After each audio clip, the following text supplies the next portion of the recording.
বন্ধুরা, আজকে Mumbai city FC versus Mohun Bagan super giants ম্যাচটা দেখার পর আমার তো লিটারালি মাথা ঘুরে গেছে। কারণ একটা ম্যাচে 7টা রেড কার্ড। আমি সরি বলছি, আগের ভিডিওতে 5টা রেড কার্ড বলেছিলাম, অ্যাকচুয়াল 5টা রেড কার্ড নয়, 7টা রেড কার্ড খেয়েছে। 7টা রেড কার্ড কে কে খেয়েছে?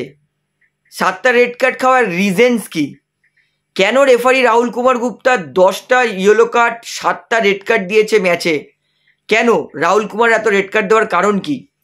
লাস্টে হেক্টর ইউস্তে আর রাহুল ভেকের মধ্যে কি ঝামেলা হয়েছে যার জন্য ম্যাচের পরেও দুজনকে লাল কার্ড দিল? লিস্টন কোলাসো কেন কি এমন বলেছে যে লিস্টন কোলাসোকে লাল কার্ড দিল রেফারি রাহুল কুমার গুপ্তা?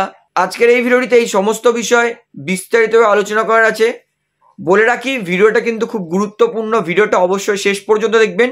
এবং ভিডিওটি শুরু করার আগে বলে রাখি, যেহেতু এইখানে আপনারা খেলার সমস্ত রকম আপডেটস পেয়ে যাবেন, তাই অবশ্যই পাবলিক ভিউ কলকাতা এই চ্যানেলটিকে সাবস্ক্রাইব করে বেল আইকন প্রেস করে অল করে রাখবেন।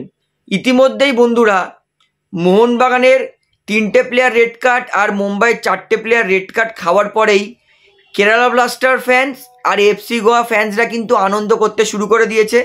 কারণ এরপরের কিন্তু ম্যাচ মুম্বাইয়ের আছে কেরালার সঙ্গে আর মোহনবাগানের আছে গোয়ার সঙ্গে।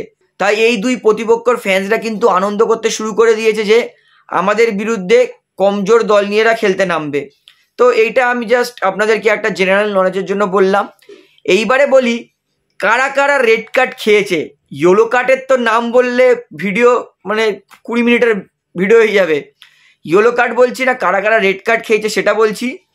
রেড কার্ড খেয়েছে মুম্বাইয়ের 4টে প্লেয়ার। তার মধ্যে আকাশ মিশ্রা খেয়েছে উড়ে এসে মানবীর সিংয়ের কোমরে হাঁটু দিয়ে মারার জন্য রেড কার্ড খেয়েছে। গ্রেগ স্টেওয়ার্ড রেড কার্ড খেয়েছে, second yellow card, fake dive করে পেনাল্টি অর্জন করার জন্য। বিক্রম প্রতাপ সিং ম্যাচের শেষে ধাক্কা মেরেছে কোচ জুয়ান ফেরান্ডোকে, তার জন্য। এবং 4 নম্বর রেড কার্ড খেয়েছে মুম্বাই সিটি এফসির রাহুল ভেকে হেক্টর ইউস্তের সঙ্গে ঝামেলার জন্য। তো মুম্বাইয়ের এই 4জন রেড কার্ড খেয়েছে। মোহনবাগানের 3জন রেড কার্ড খেয়েছে। প্রথমটা হচ্ছে আশিস রায়, যেটা আমি মনে করি না ওটা রেড কার্ড ছিল, ইয়েলো কার্ড হলেও হতে পারতো। তো আশিস রায়কে চ্যালেঞ্জের জন্য ডিরেক্ট রেড কার্ড দিয়েছে। তারপরে লিস্টন কোলাসোকে রেড কার্ড দিয়েছে রেফারির সঙ্গে বাজে ব্যবহার করার জন্য। এবং 3 নম্বর রেড কার্ড দিয়েছে হেক্টর ইউস্তেকে রাহুল বেকের সঙ্গে ঝামেলার জন্য। তো এটা হচ্ছে টোটাল দুটো ম্যাচের 7টা প্লেয়ার যারা রেড কার্ড খেয়েছে তারা। এইবারে বলি, কেন রেফারি রাহুল কুমার গুপ্তা আজকের ম্যাচে 10টা ইয়েলো কার্ড 7টা রেড কার্ড দিয়েছে? তার পরিষ্কারই আমার কাছে একটা উত্তর আছে, সেটা হচ্ছে রাহুল কুমার গুপ্তার মাথা খারাপ হয়ে গেছে। আগের বছর AIFF এর বেস্ট রেফারির অ্যাওয়ার্ড পাওয়ার পরে জানতো আজকে হাই ভোল্টেজ ম্যাচ, দুই দলের খেলোয়াড়রা একটু মাথা গরম করে খেলবে, কিন্তু তা বলে এত রেড কার্ড, এত ইয়েলো কার্ড মানা যায় না। এর থেকে একটা জিনিস পরিষ্কার, রাহুল কুমার গুপ্তার মাথা খারাপ হয়ে গেছে। রাহুল কুমার গুপ্তাকে কিন্তু বিশ্রাম দেওয়া উচিত এইবারে রেফারি থেকে। কারণ এইভাবে ম্যাচ পরিচালনা করলে আমরা খেলা দেখবো কি?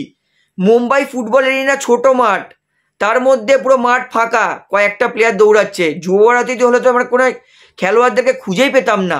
এতগুলো কার্ড দেওয়ার একটাই আমার কাছে উত্তর আছে, সেটা হচ্ছে রাহুল কুমার গুপ্তার মাথা খারাপ হয়ে গেছে। তো এইবার বলি, লিস্টন কোলাসোকে কেন রেড কার্ড দিয়েছে? লিস্টন কোলাসোকে আমি হলেও রেড কার্ড দিতাম। কারণ যাই হোক, মা তুলে গালাগালি দেওয়াটা উচিত নয়। এখনও আমি শিওর নই, তবে লিপসিং দেখে যা মনে হলো লিস্টন কোলাসো রেফারিকে তেড়ে মেরে বলে গালাগালিটা দিয়েছে। তো আমি হলেও কিন্তু লিস্টন কোলাসোকে মুখের ওপর এরকম যদি কেউ মা তুলে গালাগালি দিত, তাহলে আমি তো রেড কার্ড দিতাম। লিস্টন কোলাসো রেড কার্ডটা আমি ন্যায্য বলছি, আকাশ মিশ্রা রেড কার্ডটা আমি ন্যায্য বলছি। তারপরে ম্যাচের শেষে কেন ইউস্তে আর রাহুল ভেকের মধ্যে ঝামেলা হলো, কারণটা কি? ম্যাচের শেষে যখন হাত মেলাতে গেছিল রাহুল বেকে হেক্টর ইউস্তের সঙ্গে, হেক্টর ইউস্তে হাত মেলায়নি, হাত সরিয়ে দিয়েছে, রাহুল বেকে একটা পুশ দিয়েছে। তো যেহেতু আমের টিম হেরেছে, আমাকে পুশ দিয়েছে, আমারও একটা রাগ আছে, তো সেও ঘুরিয়ে পুশ দিয়েছে। তো দুজনের মধ্যে এই নিয়েই কিছুটা কালিশন হয়েছে, একটু ঝামেলা মতো হয়ে গেছে, সবাই এসে ছাড়াছাড়ি করেছে। তো ম্যাচের শেষে ওই জন্য রাহুল কুমার গুপ্তা হেক্টর ইউস্তে আর রাহুল ভেকেকেও রেড কার্ড দিয়েছে, ইয়েলো কার্ড নয়, রেড কার্ড দিয়েছে। এবং তারপরে আবার সুক্কা বিক্রম প্রতাপ সিং রেগে মেগে তেরে কাকে মারতে যাচ্ছে, সেই জন্য বিক্রম প্রতাপ সিংকেও রেড কার্ড দিয়েছে। তো প্রত্যেক কটা রেড কার্ড খাওয়ার কারণ কিন্তু আপনাদেরকে বলে দিয়েছি।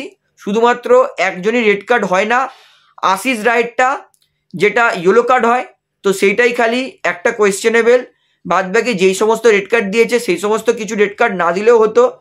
তবে রাহুল কুমার গুপ্তা একটু বেশি আজকে নিজেকে অ্যাগ্রেসিভ, মানে বড় মাপের রেফারি দেখানোর জন্য যাকে পেরেছে তাকে ইয়েলো কার্ড রেড কার্ড দিয়েছে। তো বন্ধুরা, এটাই ছিল আজকের এতগুলো রেড কার্ড দেখানোর কারণ। তো আপনার কি মনে হয় কটা রেড কার্ড দেওয়া উচিত ছিল, কটা রেড কার্ড দেওয়া উচিত ছিল না? ইয়েলো কার্ড তো আমি বলিনি, ইয়েলো কার্ড বললে তো ভিডিও মনে হয় একটা সিনেমা হয়ে যেত 3 ঘন্টার। তো আপনার কি মনে হয় এই বিষয়ে আমাকে অবশ্যই কমেন্টে জানাবেন। তাহলে বন্ধুরা, আজকের এই ভিডিওটিতে আমার আপনাদেরকে এতটাই বলার ছিল। তো আশা করি ভিডিওটি আপনার ভালো লাগলো। তো ভিডিওটি ভালো লাগলে অবশ্যই লাইক করুন, কমেন্ট করুন, শেয়ার করুন, এবং বন্ধুরা চ্যানেলটি তারা নতুন আছেন সবাইকে অনুরোধ করবো তারা অবশ্যই পাবলিক ভিউ কলকাতা এই চ্যানেলটিকে সাবস্ক্রাইব করে বেল আইকন প্রেস করে অল করে রাখবেন। ধন্যবাদ।